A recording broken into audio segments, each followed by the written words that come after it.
ధర్మేంద్ర ప్రధాన్ ఎట్టకేలకు రాజీనామా చేశారు. దేశవ్యాపితంగా జరుగుతున్న విద్యార్థి యువజన ఉద్యమానికి నరేంద్ర మోడీ మంత్రివర్గంలోని కేంద్ర మంత్రియే తలవంచాల్సి వచ్చింది.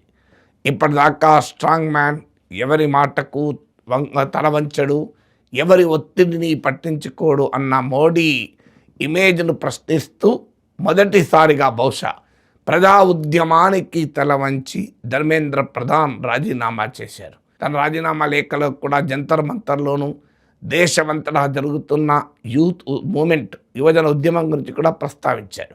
ప్రధానంగా తాను 2 పేజీల లేఖను హిందీలో విడుదల చేశారు కొద్దిసేపటి క్రితం. ఆ లేఖలో చెప్తున్న అంశాలు 2. ఒకటి, విద్యార్థుల ప్రయోజనాలను దృష్టిలో పెట్టుకొని రాజీనామా చేస్తున్నాను. విద్యార్థులు లీగల్, పొలిటికల్ అంశాలలో కూరుకుపోకుండా వారు తమ చదువులపైన కేంద్రీకరించేలా ఉండేందుకు.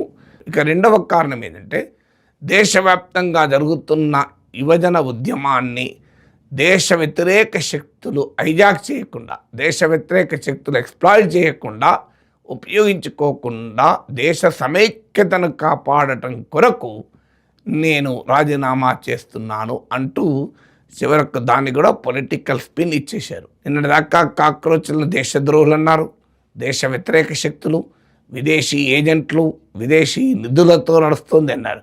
ఇప్పుడు దేశ సమైక్యతను కాపాడడం కొరకు మేము నేనే రాజీనామా చేస్తున్నానన్నారు. జాతీయ భద్రతా చట్టం ప్రయోగించారు, పెలెట్ గన్లతో దాడి చేశారు యువతరం పైన. ఇవన్నీ కూడా దేశమంతటా చూసింది కదా. నేను చాలాసార్లు చెప్పాను, నరేంద్ర మోడీ స్వభావము ఏంటి అన్నప్పుడు గతంలో మాట్లాడిన వీడియోలు కూడా చెప్పాను. ముందు అంగీకరించడు, ఎందుకంటే తన స్ట్రాంగ్ మ్యాన్ ఇమేజ్, తన నాయకత్వ బలం ఇమేజ్ను పోగొట్టుకోవడం ఆయనకి ఇష్టం ఉండదు అని. ఈ కేంద్ర ప్రభుత్వంలో ఎవరేమి చేసినా, మంచైనా చెడైనా మోడీ ఖాతాలోనే పడుతుంది కనుక ధర్మేంద్ర ప్రధాన్ రాజీనామా చేయించడం అంటే ఒక పొలిటికల్ అడ్మిషన్, అది రాజకీయంగా అంగీకరించిన వారవుతారు. అందుకే టెక్నికల్గా ఈసారి జాగ్రత్తగా నరేంద్ర మోడీ ఆదేశించి రాజీనామా చేయించలే. ఆయనే, ధర్మేంద్ర ప్రధానే స్వచ్ఛందంగా నేను మొదటి నుంచి నాకు యూత్ పట్టున్న కమిట్మెంట్తో రాజీనామా చేస్తున్నాను అని రాజీనామా చేశారు. అందువల్ల ధర్మేంద్ర ప్రధాన్ రాజీనామా లేఖలో చెప్పినట్లు విద్యార్థుల ప్రయోజనాల కోసము, దేశ సమైక్యత కోసం, ఇందులో దేశ సమైక్యత ఏముంది అంటే, ఇప్పుడు నిన్నటిదాకానేమో కాక్రోచ్ ఉద్యమంలో పాల్గొన్న వారందరినీ దేశద్రోహులు అన్నారు.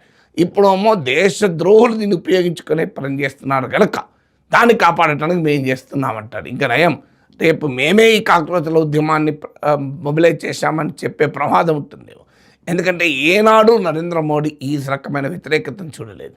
చివరకు ఆర్ఎస్ఎస్ ఐడియాలజీస్ అయిన మురళీ మనోహర్ జోషి అండ్ రతన్ శారదా లాంటి వాళ్ళు కూడా ఇక తప్పనిసరి బయటికి వచ్చి విమర్శించాల్సి వచ్చింది.